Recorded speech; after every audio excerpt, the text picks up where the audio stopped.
on this episode of the Dubcast. 2,234 days. That was the time between not only goals but victories in the Sydney Derby for the Western Sydney Wanderers, and that has resulted in the departure of Sydney FC women's head coach Ante Juric. My name is Poletti. We'll get into that and a lot more. Joining me is Burke. I mean, we've kind of seen the writing on the wall for a while. I think the timing is what has made Juric's departure just that little bit more shocking. Yeah, for sure. I can't deny that we've been kind of on this one for a while, and in my opinion, rightfully so. Sydney FC have been the most successful side, one of, if not the most successful sides in A-League's history. So to see them kind of collapse like this, yeah, kind of knew this one was coming. But interesting timing for sure. Yeah, so look, for those who have been listening to the Dubcast since we started this, I think back to our season preview episodes where I brought up the fact that this was like just after Sydney United had announced that they'd signed Ante Juric for the 2025 NPL New South Wales season, whilst he was balancing dub commitments and everything else. And it was sort of ended up going downhill from there, basically. Sydney had their worst ever season last year, or last season, I should say. They missed finals for the first time ever. We were rightly critical of Ante Juric and the very high standards that Sydney had set for themselves. I mean, you look at it. He delivered the club 6 major trophies, 7 consecutive grand final appearances, 157 games in charge. Like, he was Sydney. He's basically been Sydney FC for the last 8.5 years. You know, players come and go, but the one constant has been Ante Juric on, in the coach's box, on the coach's bench. And yet, things had gone downhill, and we continued to be rightly critical of him. And ultimately, that's, I don't want to use the term justified because I don't think it's conveying exactly what I want to say, but, at the end of the day, Ante is gone. We've been critical of him. I think it's only fair that we acknowledge that, but we were only holding Ante to the very high standards that Sydney FC and himself, he set himself at the club with all those trophies, with all those grand final appearances, and the fact that these last 2 seasons have undoubtedly been 2 of the worst in the history of Sydney FC's women's program. Yeah, you can't really there's nothing else that can really be said. We we've covered it all. He's historically the the winningest and most impressive coach. It it was irritating how good Sydney were for so long. And it's unfortunate that this has been the natural conclusion of the entire saga. But this is sport. This is how it goes. If you, unfortunately, in any job, if you are not good at your job, you don't always get to keep it. No, you don't. You mentioned, the timing of it there being interesting was Sydney have had plenty of opportunities to move on from Ante. They had the opportunity at the end of last season to move on from Ante. Yes, he was under contract for another season, but they still had the opportunity to move on from him. I think I mentioned it a few weeks ago, like that Newcastle game probably was the right time to do it. You're in the midst, you're coming into a bye week ahead of 6 games in, I think it's like 20 days or whatever it is. Like, you've got the time to do it there. Give the new coach a chance to work with the game plan, and instead, James Slaveski, who's taking over in the interim for the remainder of the season, has now been thrown into, I think it's 3 games in the next 8 days or whatever it is. Might be closer to 10. But yeah, basically is getting thrown into the deep end. Straight away tonight, as you're listening to this, Sydney will face Brisbane Roar, and he's going to have 36 hours in the roll-on-one training session. It's going to be interesting to see how they come out tonight. for this game against Brisbane. I wonder if, even if it's possible to experience the new coach bounce that quickly. I don't know. Time will tell. In a few hours we will know. But yeah, I I've spoke about this very vaguely like last episode that we did. Um, just that it was kind of shocking how long this took, which isn't like I'm not trying to be like mean or nasty, but it's just if this was happening in the men's game, this wouldn't have even like we've seen coaches in A-League men's get dropped after 3 weeks. I, you can't be a club like Sydney FC, be as successful as Sydney FC, and want to still be taken seriously as a club when you're doing this to your women's side. Because on paper, this is a very good Sydney FC women's team, and like they shouldn't have been left to this for so long. I'm not saying that the interim coach that they're bringing in now is going to be, the answer, but they should have started this process a long time ago. Yeah, it's not something you would ever see really in the men's game from a club like Sydney FC. You don't even see it from a club like Perth Glory in the men's game. Come on. Yeah. Yeah, it's. I mean, you mentioned as well things coming to sort of like their natural conclusion. And I mean, as I said, Ante's been in the role for 8.5 years. We've talked in recent weeks about, you don't have coaches going for these extended periods of time anymore. They're usually getting moved on for maybe 5 years at most. Like they don't last almost a decade at clubs anymore, let alone, like what I think it was Fergie had 2 decades at Manchester United. Arsene Wenger had 2 decades at Arsenal, at Western United, Manchester United. I don't know why I said Western United. Um, you know, Arsene Wenger at Arsenal men's, like like those sorts of reigns just don't happen anymore. And so, I'll put to you like this before we sort of get into the games themselves. Will Ante Juric go down as the best coach in A-League women history? I think he has to. I don't think the only one that comes close is Jeff Hopkins, but he hasn't won as many trophies, I don't think. Or at least if he has, he hasn't had 7 consecutive finals appearances.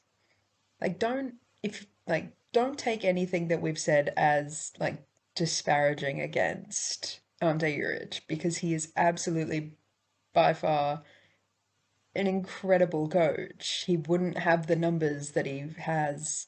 He wouldn't have the stats that he has if he wasn't. That these kinds of things don't happen accidentally. You don't luck your way into 7 finals and as many trophies as he has. He's a very good coach, clearly. It just has, like I said, it's been the natural conclusion of this series. Yeah, I do think he's going to be one of the best, if not the best, because I don't reckon we'll ever see a coach other than Jeff Hopkins be as tenured as him. I I don't imagine it. I'd love to be proven wrong because it'd be cool if we had someone come through and be another, decade long coach and be so successful for that amount of time. Um, but I don't see it happening. So yeah, I do think Ante will be the best coach that the A-League women sees for now and probably for a very long time. Yeah, I mean, the only club you could maybe see that sort of, tenure happening at would be something like a Melbourne City, where they have a very specific way they want to play. They have very specific coaching styles, and so they know the sort of coaches that they want. But I mean, if you look at, probably the last 6 years or so, it was Rado Vidicic. It was, and then when Rado went to go coach the men's team, it was Dario who came in, and Dario got poached after 2 years to go to Brighton, and now they got Matriciani. If Matriciani can take Melbourne City to, the double or even the treble this year, you'd imagine at best he's only another 12 months and trophy away from getting poached himself, right? So it's just one of those things where, if you have success in this league, people around, clubs and everyone around the world are starting to realize that there's real coaching talent in this league. And, you take that out and, you end up having to get a new coach. And, if you're not having success, well, you're not lasting in the job as long, right? So that's sort of the situation you end up with.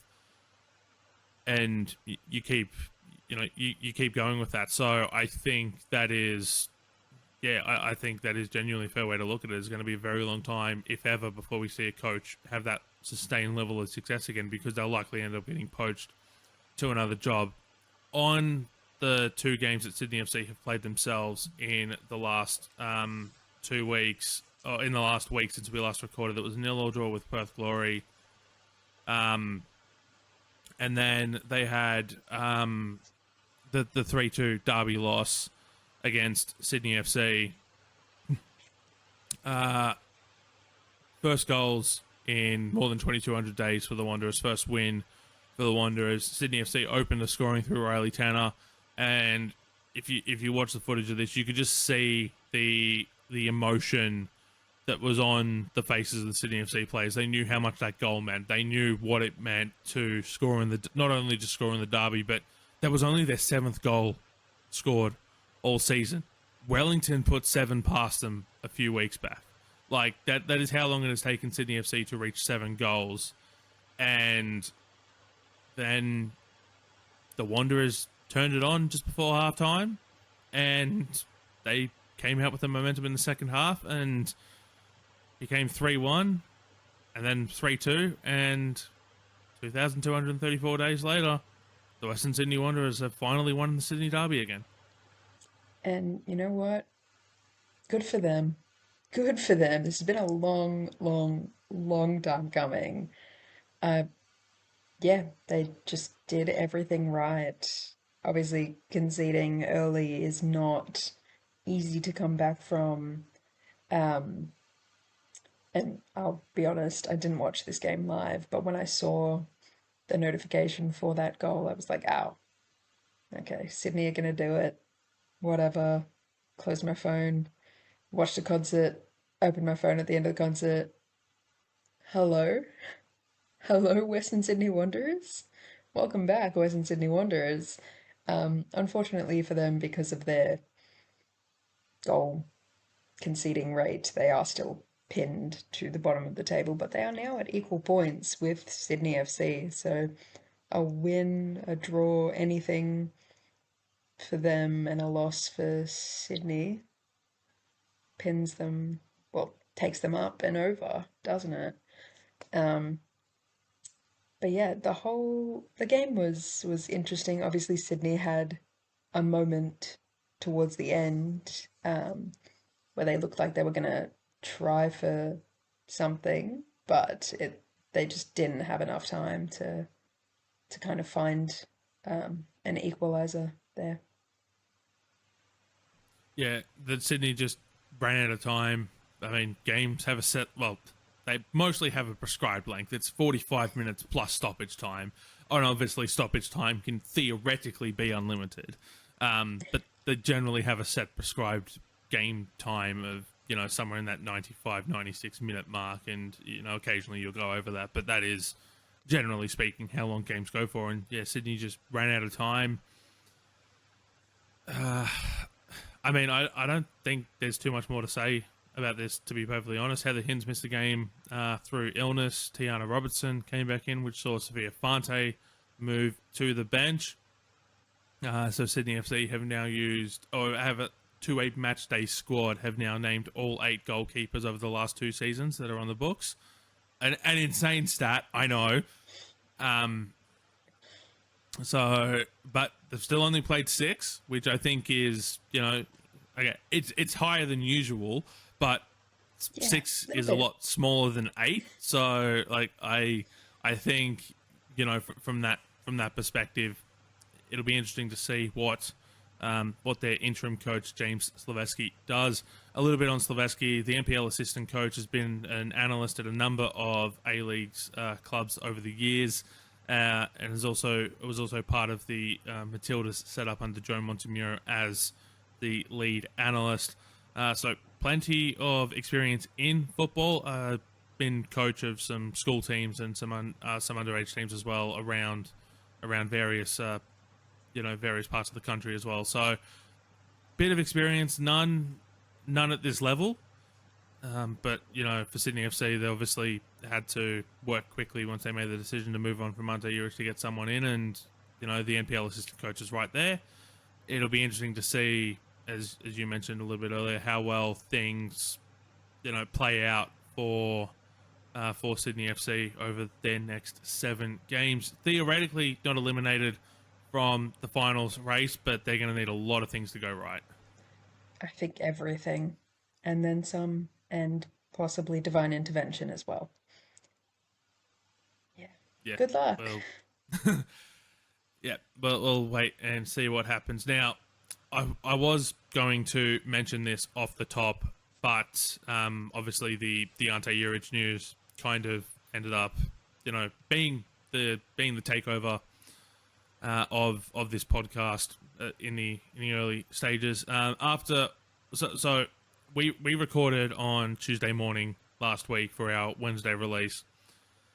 On Tuesday night, we found out through Dario Vidicic that A-League's coaching legend Rado Vidicic passed away.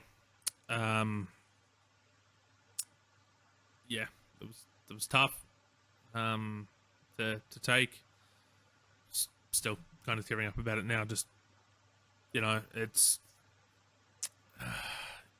yeah. That was a tough one, I think, for a lot of people in Australian football. We saw, everyone seemingly had a Rado story. Everyone, like I said this on the Round Ball Australia podcast, as well as on social media. Nearly every interaction I ever had with Rado Vidicic, I left it feeling better. Whether that was online, a Zoom press conference, whether that was, the rare couple of times I had a chance to see him in person. Every time I had an interaction with him, I just mentioned, I left feeling better about myself because it was just the infectious energy he had. It was always smiling. It was always a joke. Like, he never really got angry. And, just one of the genuine nice people in Australian football. No one has had a bad word to say about him. Certainly that I'm aware of. And I think that might, like, all the trophies he's had, everything he's done for Australian football. I mean, his son Dario, the Socceroo, is very quickly turning into one of Australia's best coaches around the world. For all of that, I think just the fact that he was a genuinely nice person is probably going to be his greatest legacy, Burke. Yeah, for sure. Yeah, yeah. Well wishes to Dario and the rest of their family, because he was still very young. He was only 63, which is just crazy. But I think you're absolutely right. Like, yeah, he won a bunch of trophies for a bunch of different teams, and yes, he had a son that was a Socceroo, and is now, like you said, an incredible coach. But you're right, nothing really compares to the fact that when the news was announced, suddenly just all of these stories, every single player, players that I didn't even realize he had coached, everyone had just a lovely thing to say about him, which, yeah, really does speak more than every trophy you could lift. Yeah, it's a huge loss for his family and for football at large. So, Yeah. I mean, a story I certainly didn't know was one that Joey Lynch posted on social media and then wrote about in ESPN, was that Rado thought that his greatest accomplishment in football was helping Rebecca Stott get back into the game after she had her cancer diagnosis. And he said, that was his greatest achievement. His words. I think that just says everything you need to know. yeah. Rest in peace, Rado. You will be missed. But back to the football. We'll go to Newcastle, where it was Wellington Phoenix 5, Newcastle Jets 1. Pia Vlock, second youngest hat-trick scorer in A-League women history on Sunday afternoon. This game was done like 25 minutes in as the Wellington Phoenix raced out to a 4-0 lead. I mean, Pia Vlock had to wait to get her hat-trick goal. I think it was like the 65th minute or something like that. But this was just domination from the start. And Wellington Phoenix, once again, sailed back into second spot on the ladder. Yeah, this was just the Pia Vlock show. And shout out to Michaela Woods, who also had a hat-trick of assists. Vlock also goes down in history as the first female player for the Wellington Phoenix to score a hat-trick as well. So that's incredible stuff. She also did it. She took 3 shots that whole game, and that was her hat-trick. So madness, unbelievable stuff. Yeah, this is, again, I feel like I'm saying this about multiple teams at this point, but this is exactly what I was expecting Wellington to be doing out the gate. So I'm glad they've finally gotten to that point. It's a shame that they're doing it with, I guess, like with it not, they're doing it without the squad that I thought they were going to be doing it with. Yes, yeah, they've had more than a number of injuries, which has impacted their player personnel. But yeah, it sucks, but it's also, I guess, it really is a testament to Bev Priestman's coaching that she's, like, even though she's got players now that she probably wasn't expecting to have at the start of the season, working so well under her. Yeah, I mean, I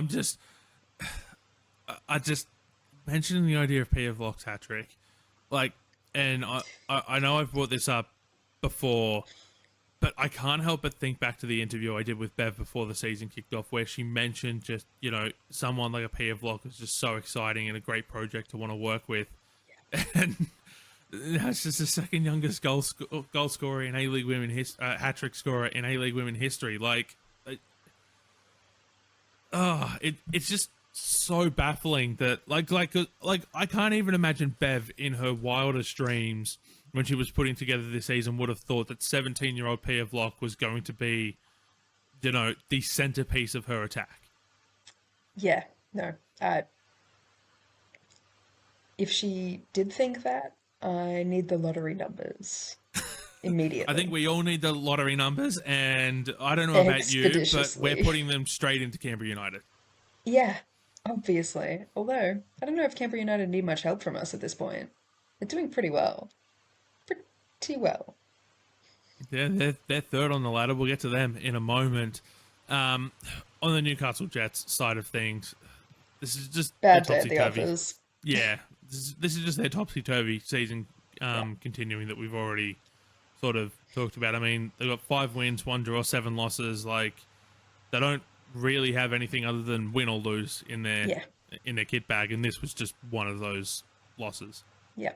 Also, Melina Ayres, good at football. Who would have thought? Not me. That's for sure. I was stunned by this.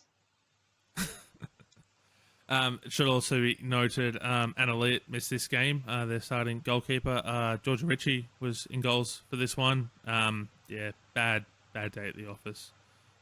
Sort of one you just, get rid of it and sort of throw the tape out, burn it, and... What tape? Exactly. Doesn't exist. This game didn't happen.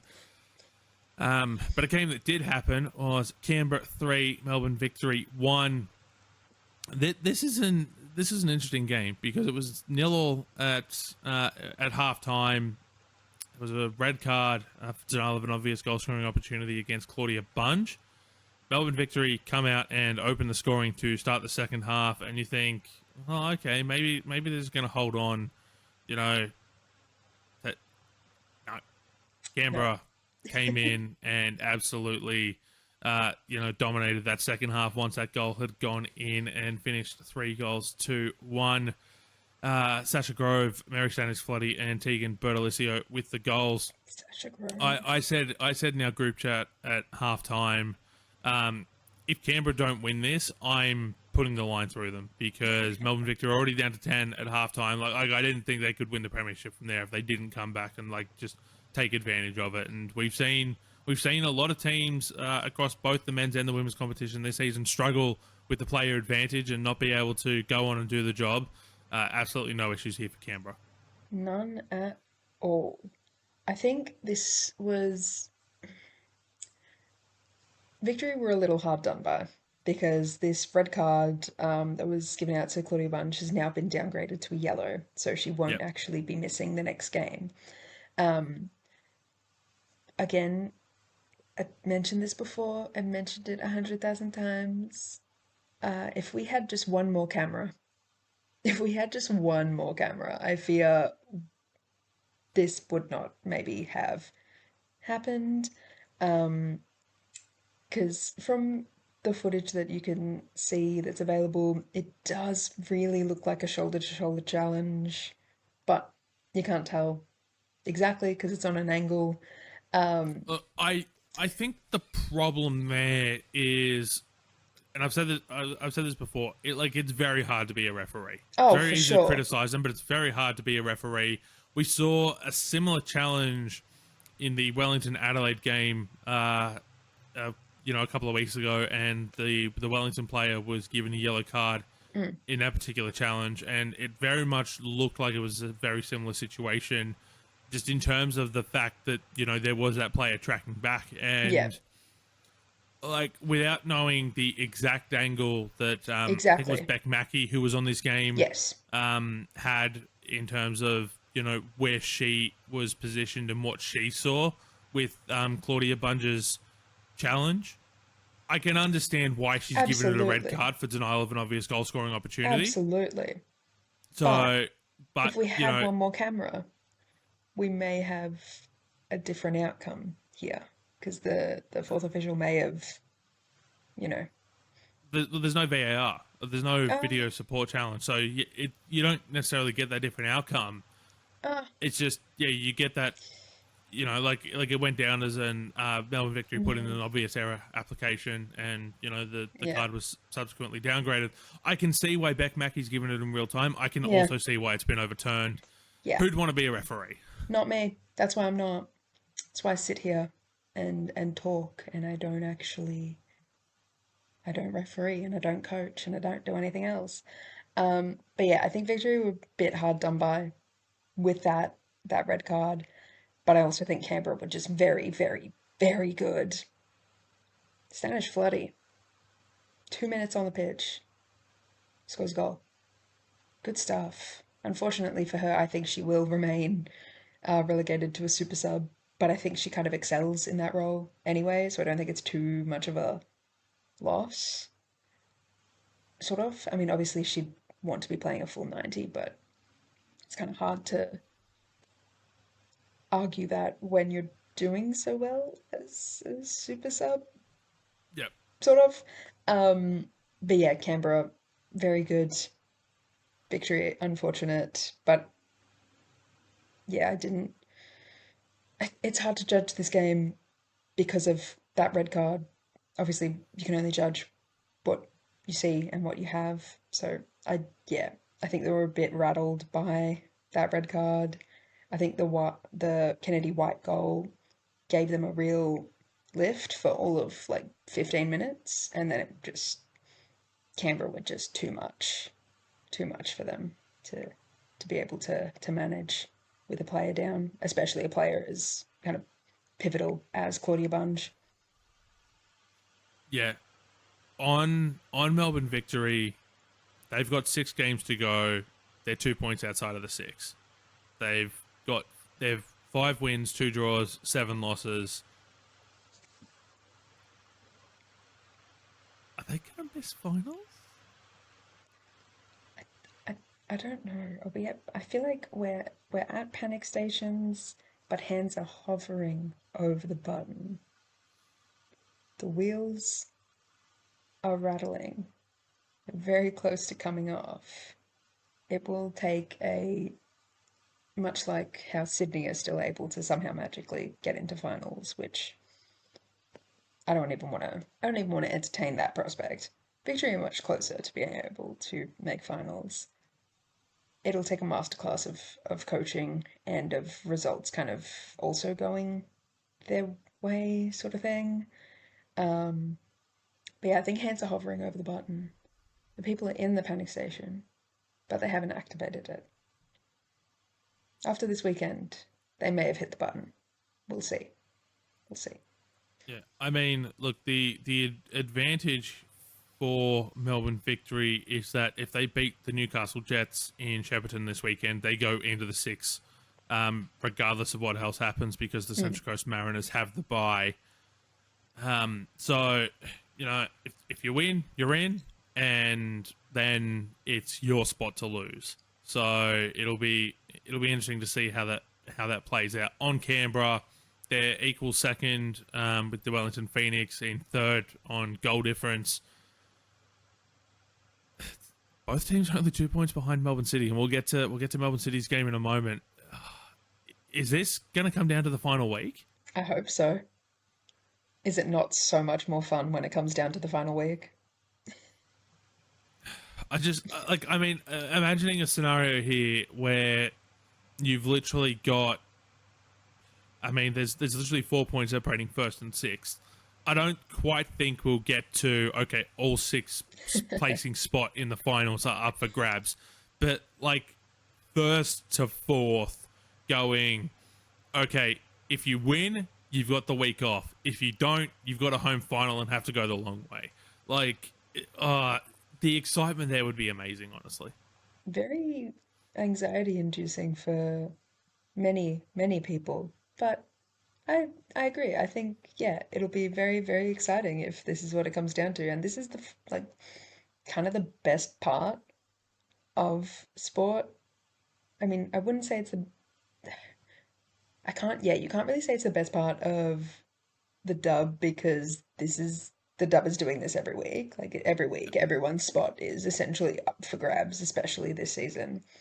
Um, but yeah, that's the best part when it gets right to the end, and your team still has a chance, still has a chance. Like you've made it this whole way, and you've still got the chance. It's so much more fun like this. Obviously, others would disagree and be like, no, actually, I think it's really fun when my team has pulled away so far from the rest and no one is able to catch them. I understand that. I really do. Um, but for the success of the league, I think Yeah, this is a better. being able to market that final week would be absolutely insane. And who knows, we might actually get an opportunity to do so come the end of the season. Two more games to go through: Adelaide 2, Melbourne City 1. I thought there was a fitting tribute before this game for Rado. Everyone, moments of applause. Recognizing his contributions. We saw this throughout the weekend as well. The number of teams donning black armbands. So you know that was that was enjoyable to see. The game itself, Adelaide 2, City 1. Adelaide looked so dominant in this game. This was a very un-City-like performance. Yeah, I I said it about Wellington.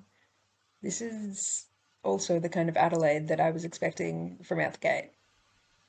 So I'm glad. Same with Wellington. I'm glad we finally got there. Um, yeah, that's the kind of thing with City Ball, really, is that regardless of what your opponent does, they are still gonna play City Ball, and that's just something that I guess City have to contend with. Um, yeah, Letitia McKenna's goal, brilliant, absolute rocket. Um, but yeah, very very odd little game for City, and they do kind of need to do something about that. if they want to remain taken seriously. Yeah, I mean they've only got a 2 point lead now at the top to Melbourne City. They've got a massive chasing pack ahead of them. They've still got their they got their women's Champions League quarterfinal coming up, but they'll get a chance to immediately continue to push that gap going. They play the Western Sydney Wanderers tonight. 3 points there, and suddenly that gap is out to 5 points, and you've got a game buffer in hand of the chasing pack. But I mean, the Western Sydney Wanderers certainly aren't any pushovers based on their form over the last couple of weeks. The last game that we need to talk about is Brisbane Roar 2, Central Coast Mariners 2. I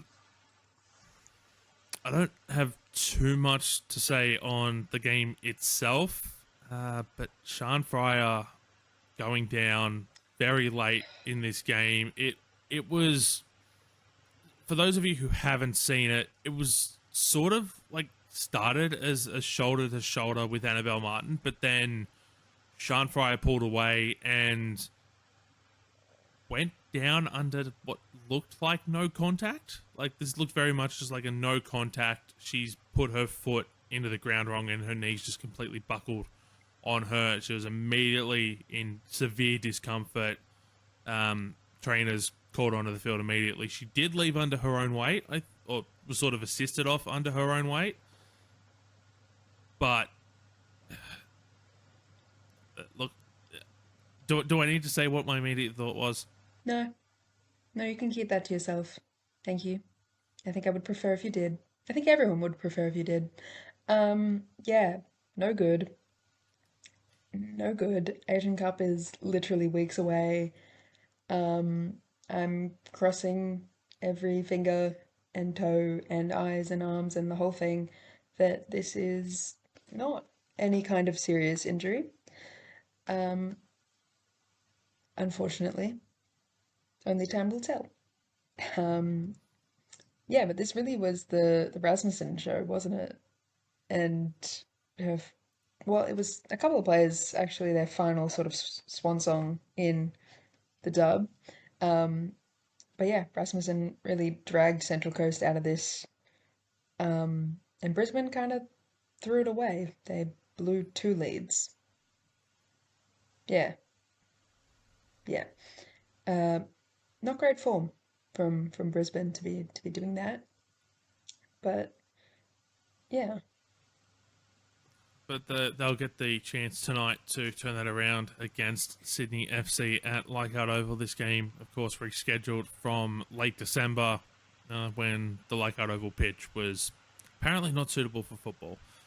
Sian Fryer will not be taking part in this game. She is listed as out by Brisbane Roar. Good news, it's only listed as a knee. Bad news, Grace Kalamu is also listed as unavailable with a knee injury, and we know that Grace Kalamu injury is a lot more than a knee injury, so have to wait and see. As far as I'm aware, there's been no official announcement yet yeah, from the club around the future of Sian Fryer and her absence or her departure from Friday night's game. Now we'll look ahead to before we do that, we'll go into transfer news. So that game, Brisbane Roar 2, Central Coast Mariners 2, saw Annalise Rasmussen go joint top of the Golden Boot race with Holly McNamara, and she won't be going any higher because she's off to Turin to go play for Juventus in Serie A. massive.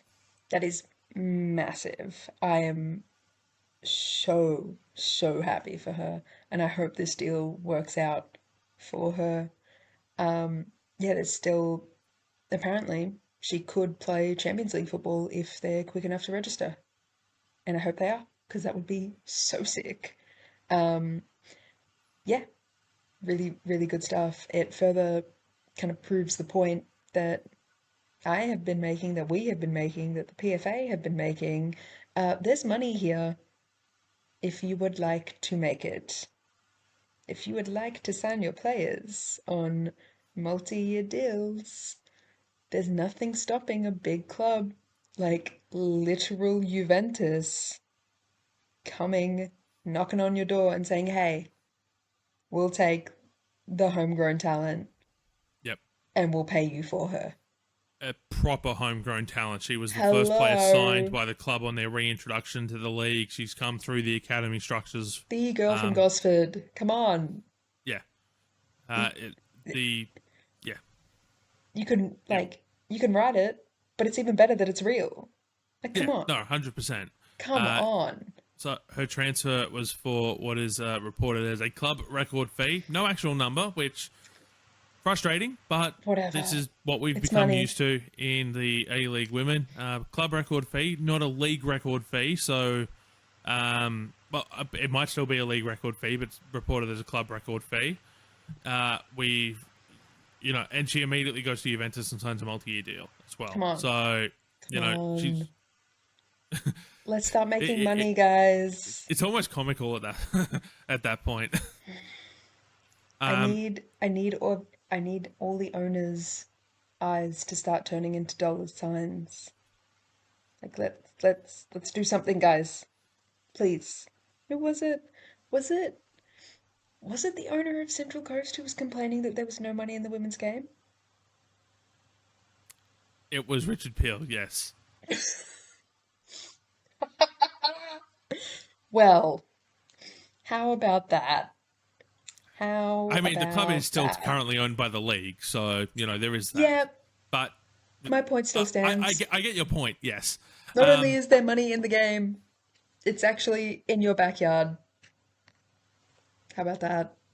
I get your point. We there was more transfer news that came out yesterday. Yesterday was a very busy news day. Everyone had something that they wanted to say. Yeah, Have we Leah considered spreading Varley these out? is off to FC Nuremberg in the Frauen Bundesliga.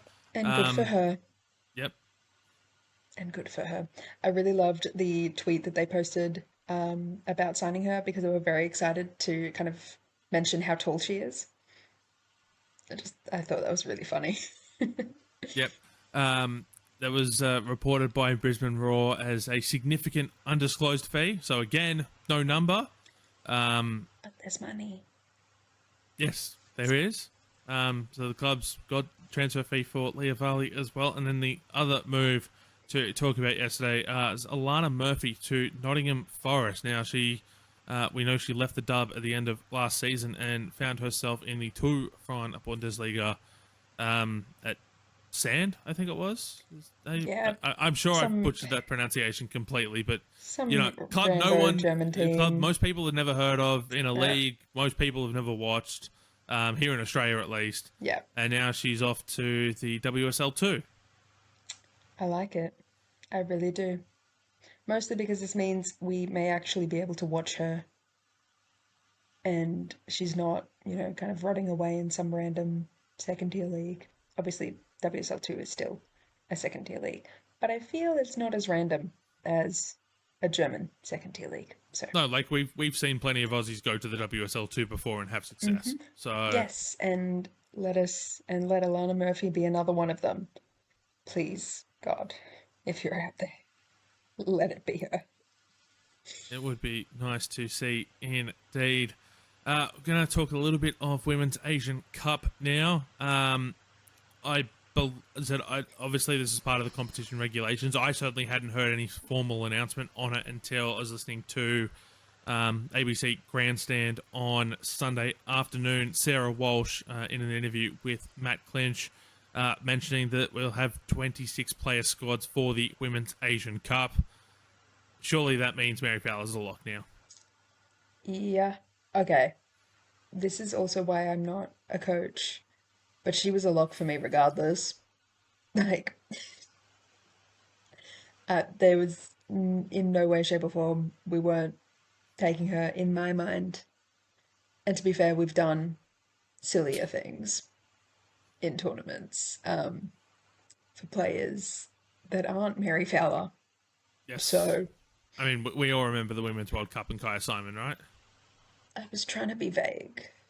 I can't even vague post on this podcast. Come on, man. Please. Please. But yes, that was the situation I was alluding to. So if we can do that, we could absolutely have, wasted a spot on Mary Fowler, which would not have been wasted, in my opinion. Um, yeah, lock. Yeah, you're not gonna get any arguments from me. I'm I taking her. shouldn't I I think. shouldn't get an argument from anyone on earth. Yeah. There's also another situation around the Women's Asian Cup that we need to talk about. There's been some mixed reporting on this, and I'm not even 100% sure what the story is, Burke. I know you've been across it a little bit more than I have. Can you tell us what's happening with South Korea? Yeah, so it was recently published. I think it was being reported here. I'm mostly going off the FIFA Pro post from a couple of days ago, but it was mentioned that South Korea were threatening to boycott the Asian Cup, but that actually isn't true, according to FIFA Pro, who have posted since.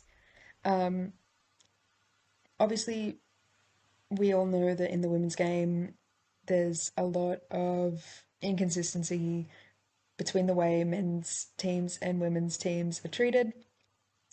And of course, in Australia, at least if you are a long-standing fan of the Matildas, you would know boycotting and striking is a successful or has been a successful course of action in terms of getting change in these sorts of things. If you want to hear more about that, go back to give 2015 Matildas USA a Google and have a good read there. But yeah, the situation turns out that South Korea had, or at least 20 players from the South Korean national team had submitted a letter to the Football Association there, the KFA, through their own PFA, the Korean Pro Footballers Association. It was basically just to discuss implementing minimum working conditions. Um, and they were outlining their concerns about long distance travel, inconsistencies with training locations, accommodation being far away, like all that kind of stuff that, yeah, is just unfortunately what you expect and what we absolutely shouldn't be taking anymore. They did in this letter mention the possibility of collective action, including suspending training, which was a last resort measure that they would have done if there had been no official response from the KFA by by the 17th. Sorry, I can't read. The 17th of October 2015. But they announced on October 17, 2025. Did I say 2015 back then? Good God. Sorry. It's all happening in 2025. KFA, Korean Football Association, responded saying that the issues have now been under review and that they've started their internal discussions.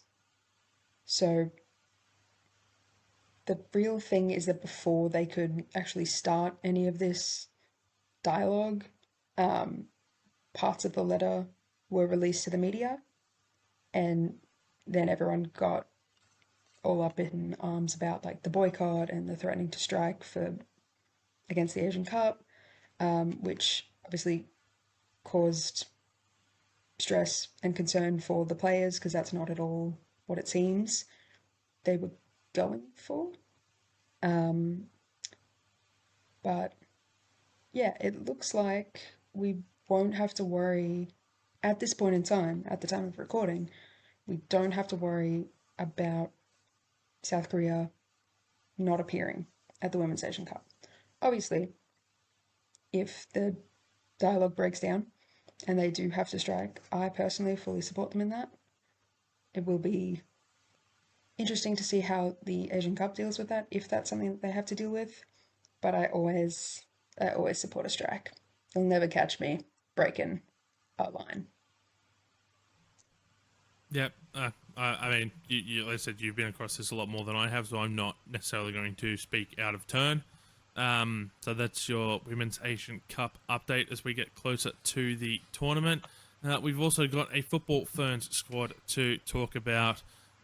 Two headline inclusions in this squad from mine compared to the window that they played late last year against the Matildas. Pia Vlock is in. I don't think that's surprising anyone. No. So this will be her first camp with the senior side. But return, Burke. Yeah, Rebecca Stott is back. Um, this is after she was left out of their last camp, and their head coach said that she had apparently been made aware of all the things or whatever things she needed to do in order to make her way back into the squad. I was very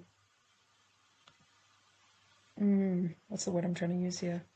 I I was intrigued by what, Perplexed? perplexed, yeah, as to what those things could be, considering the player that Rebecca Stott is. But whatever those things are, she must have done them because she's back in the squad. Good, good for her. Obviously, Yeah. she never, in my opinion, she never should have not been in the squad. But that, I guess, is between the between them. Yeah. Yep. So good squad there. You've also got Charlotte Lancaster coming in for in her debut appearance in the squad, which is exciting there for Lancaster, coming in off the back of her return to the A-League Women competition as part of the World Cup qualifying journey. The games will be taking place in the Solomon Islands. Squad full of names familiar to A-League fans as well. You can head to the New Zealand football website to see the full list. But definitely a lot of exciting times ahead for the Football Ferns as they continue on towards World Cup qualifying. We'll have a look ahead now to all the upcoming games. So tonight you have yourself a midweek double header at 5:30 p.m. Australian Eastern Daylight Time. It is Melbourne City versus the Western Sydney Wanderers. This is a round 5 matchup that was moved because of Melbourne City's.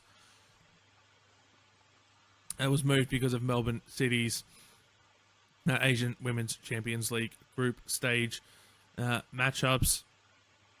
Be followed up by Sydney FC versus Brisbane Roar at 7:30 p.m. That a round 9 matchup, and we already mentioned why that game was moved. Then head to the weekend's action, round 16 of the A-League Women competition. A very early kickoff on Friday afternoon, 4 p.m. local time, 2 p.m. Australian Eastern Daylight Time, 11 a.m. out in the west, as the Wellington Phoenix will face Perth Glory on Waitangi Day in New Zealand. That game part of a double header. The Western Sydney Wanderers will host Adelaide United on Saturday afternoon, 4:50 p.m. Australian Eastern Daylight Time, 4:20 p.m. Adelaide time. That game also part of a double header.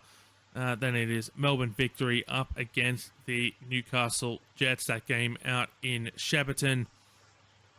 Kicking off at 5 p.m. Australian Eastern Daylight Time. Melbourne City then host Brisbane Roar on Sunday afternoon. That game at 5 p.m. Australian Eastern Daylight Time, 4 p.m. Brisbane time in Melbourne. And then Sydney host Canberra United also on Sunday afternoon at 5 p.m. Australian Eastern Daylight Time in what I believe is going to be the club's pride fixture for the season. Still haven't seen any announcement from the club on that, but that is my understanding that this will be the pride fixture, which means hopefully Sydney FC will be donning whatever iteration of the Unity kit they have this season, which again I was led to believe last year. Their second ever Unity kit will also be pride themed. So it's going to be interesting to see how that plays out from that perspective and whether I am going to be buying more jerseys this week. But overall, plenty of exciting action over the next few days or so. What intrigues you, Burke? Well, firstly, I think we may know that you will likely be buying a jersey, but I think the distance derby will be fun. Obviously, very interesting time slots across the board, wherever you are, for that one. I do, like, I know they're not the upcoming round, but I do think both the games that are happening tonight Yep. will be very interesting. It'll be, I'm intrigued to see how City respond to their loss and how Western Sydney, well, if they manage to build off of the success of the Sydney derby, and of course whether or not Sydney experience the new manager bounce after having a new manager for all of 36 hours. I'm gonna throw a scenario at you. Oh dear. The Western Sydney Wanderers and Sydney FC both win tonight. That would leave just 8 points separating everyone in the competition from top to bottom. That would be hysterical. That would be absolutely hysterical. I don't know if I can actually see it happening, but you know what? Stranger things have happened in this league. They Yes. really have. They have. Look, for me, I think the most exciting game here, at least from an intrigue standpoint, is Melbourne Victory versus Newcastle Jets out in Shepparton. I think that game is very much teetering on the verge of eliminator sort of game. Like, if Melbourne Victory win, obviously we know they're in the sixth, regardless of what else happens this weekend. If the Newcastle Jets lose this game, that's, again, still not impossible, but, you know, the losses are starting to pile up and we've only got a few rounds left remaining. Like, I think, you know, like I said, I don't want to say this is a loser is eliminated sort of game just because of how tight the table is. I mean, we just talked about, you know, the idea of potentially 8 teams coming into this weekend. Oh, sorry, all 11 teams.